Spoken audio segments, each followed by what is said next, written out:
the only guard to win both the Defensive Player of the Year and Player of the Year in the same season, which he's now done twice. He was versatile, he was spectacular, and if Tom Thibodeau is taking over the team, you want a defender, and Kris Dunn can certainly do that. But sadly, here we are now 5 years later removed, and not only has Kris Dunn not been able to meet those expectations, but also he's not even in the NBA anymore.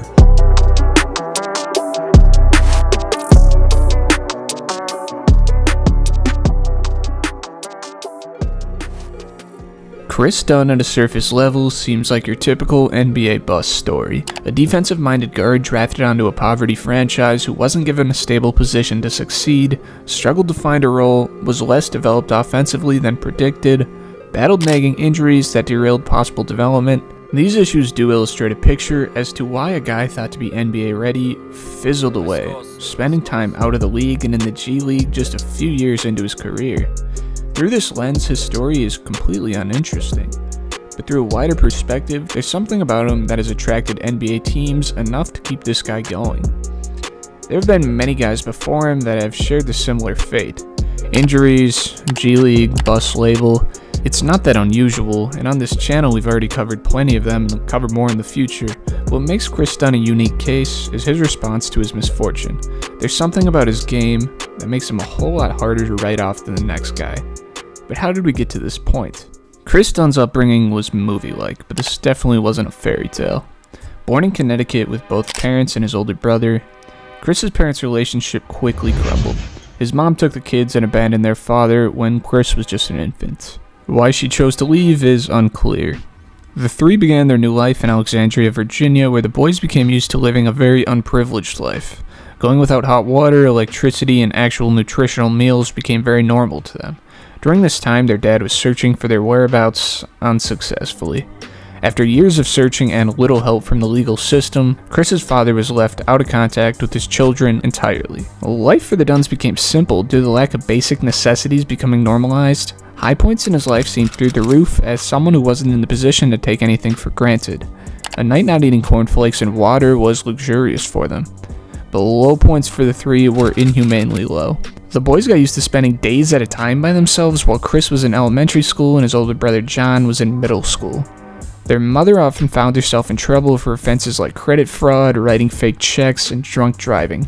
Again, the unlivable conditions were somewhat normalized in their eyes until it went too far. Kris's mother found herself in jail for 2.5 months.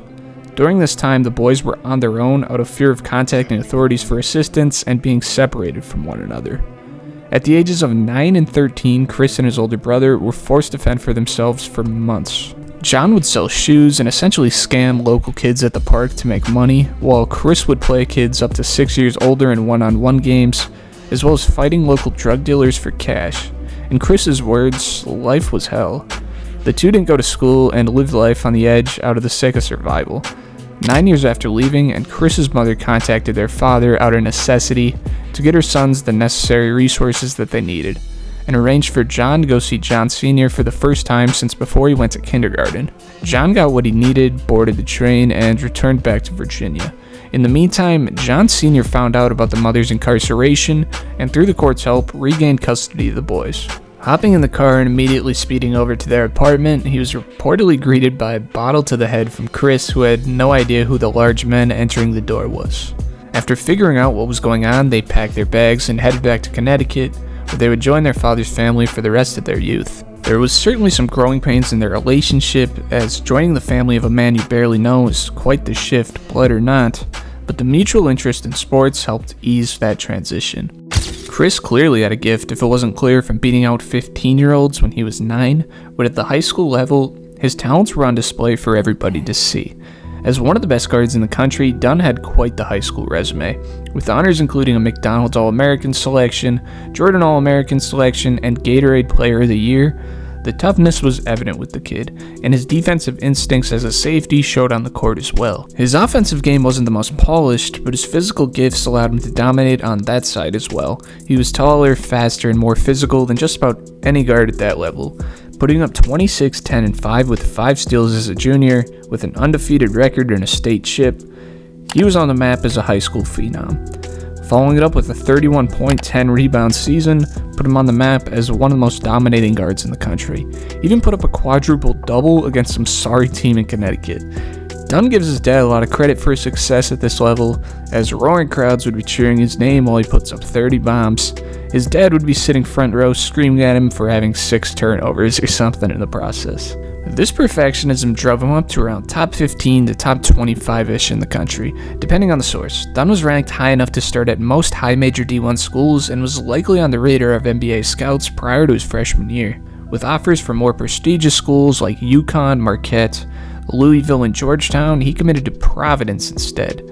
Dunn had built a relationship with Providence coach Ed Cooley, and there was no taking him from that program before the offers started rolling in. The transition to college was going to be tough, as the competition he was playing in high school was likely not the best, and the transition was made a lot harder by torn labrum sidelining him his first 9 games of his freshman year.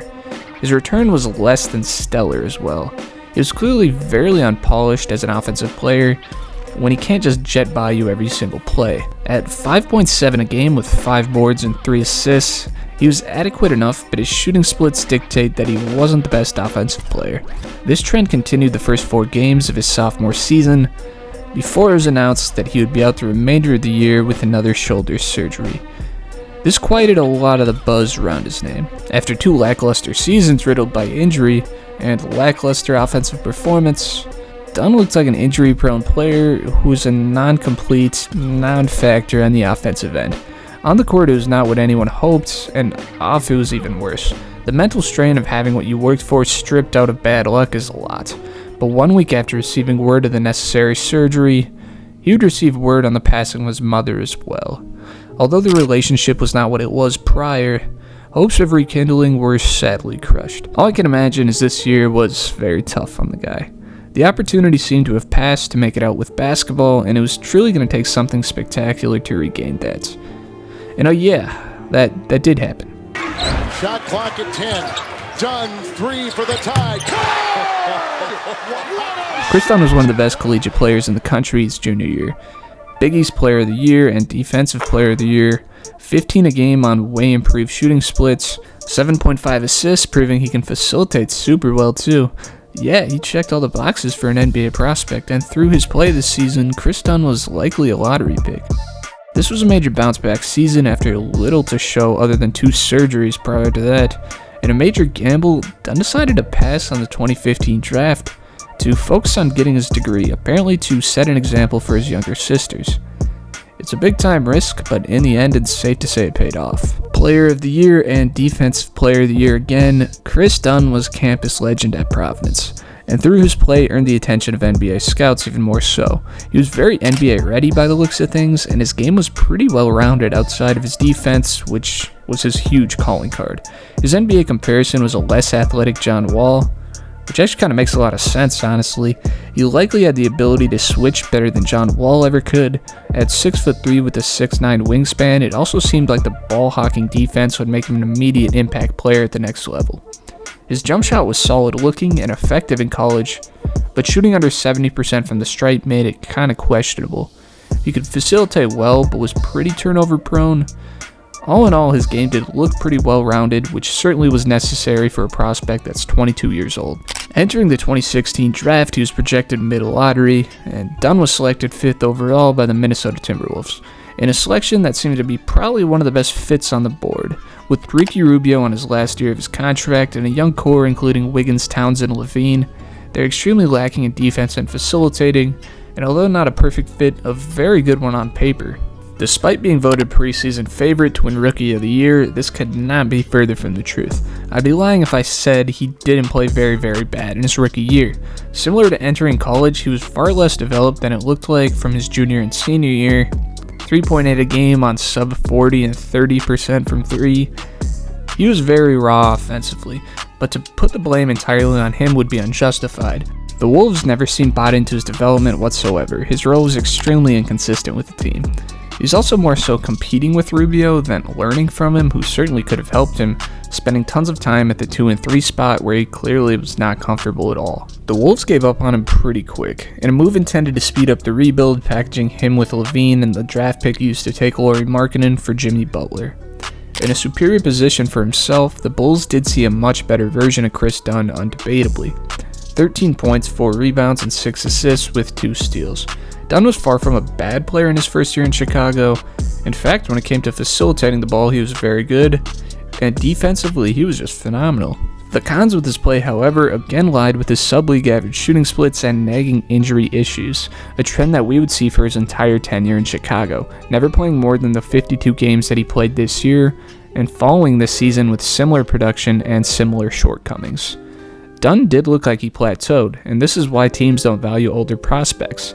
There's value in being a one and done, and after the 2019 season, which saw Dunn putting up a decreased 11-6 with 1.5 steals in 46 games, the Bulls pulled the trigger on Kobe White, dictating that they did not see Dunn as a long-term option. A flatlining guard who battled moderate issues like an MCL sprain and concussion with some busted chops after a nasty fall, he had little market value, I must say. Dunn was demoted to a bench role for Thomas Satoransky the following season, where it wasn't until later on that he began to clock starting minutes, following injuries to multiple starters. He was barely left off the all-defensive team this year, likely due to his second MCL injury at the end of the season. This timing proved to be horrid for the timeline of his career, as the pandemic would shut down the league and shut down gyms and practice facilities, hindering his ability to rehab from his injury. This may have had something to do with an even bigger surgery, removing cartilage from his ankle the following year after signing 2 years with the Hawks. This left him on the sideline almost the entire year, and also left him basically with 1 foot out of the NBA, as he bounced around the league before being waived by the Grizzlies and in the G League for the 2021-22 season. After an equally unimpressive showing offensively in the G League, he was only given another chance due to the hardship exception allowing him to finish the year with the Portland Trail Blazers. At this point, it truly looked like the former 5th overall pick just flopped, partly due to injury and unlucky circumstances, and partly due to his lack of offensive production. Back in the G League at the start of the season, this looked like the last straw before he disappears for good with the money he made, but this is where the narrative would completely flip. The Capital City Go-Go, despite having the stupidest name I've ever heard, might have had the best player in the league at this time. At 16 points on 50, 40, and 75 shooting splits with 2.5 steals a game, he played extremely well for them. Although 28 and written off as a complete flop in the NBA and a non-factor offensively, he put himself in a position that when the time was right, he was going to get another shot. And after Utah parted ways with guard Mike Conley, he got his chance to touch an NBA floor for one last time. On a 10-day contract with what I can only imagine is intended to be a short-term placehold, Dunn found himself with a bench role on the Jazz to end the year. A young team currently out of the playoff race was realistically the best place he could possibly land. And as a surprise to everyone, to say that he finished this year well would be an understatement. Dunn finished the year as a legitimate 6th man of the year type of player. 13 a game with 5.6 assists and a steal is very solid production. But where it gets interesting is the huge dud that he's been when it comes to scoring the ball. Not only did he have improved efficiency, in 22 games he was stupidly efficient, shooting 54% from the field and 47% from 3 with a 3-to-1 assist to turnover ratio. 22 games isn't a humongous span, of course, and certainly isn't going to undo the lackluster production over the last 6 years, but it's also a big enough sample size that makes this thing really get interesting. Seeing these kinds of improvements in the sole area that was keeping out of the league makes his future a whole lot brighter, landing a multi-year deal with the Jazz in the process. Whether this type of production is going to continue isn't really a question. I mean, it's Kris Dunn, it's not a prime JJ Redick, but if he can land somewhere in the middle between his Bulls years and what we saw from him this season, there's no doubt in my mind that with what Kris Dunn brings defensively, he's going to have a prosperous career in the NBA for the foreseeable future. You can call him a bust, you can call him injury prone, you can call him a Patrick Beverley, but Kris Dunn, with how his life and career have unfolded, is certainly a guy that I would be willing to gamble on. Maybe I'll be right, or maybe this will age like milk, but right now this is the Kris Dunn story. Thank you for watching if you made it this far, and I'll see you boys in the next one. Peace out.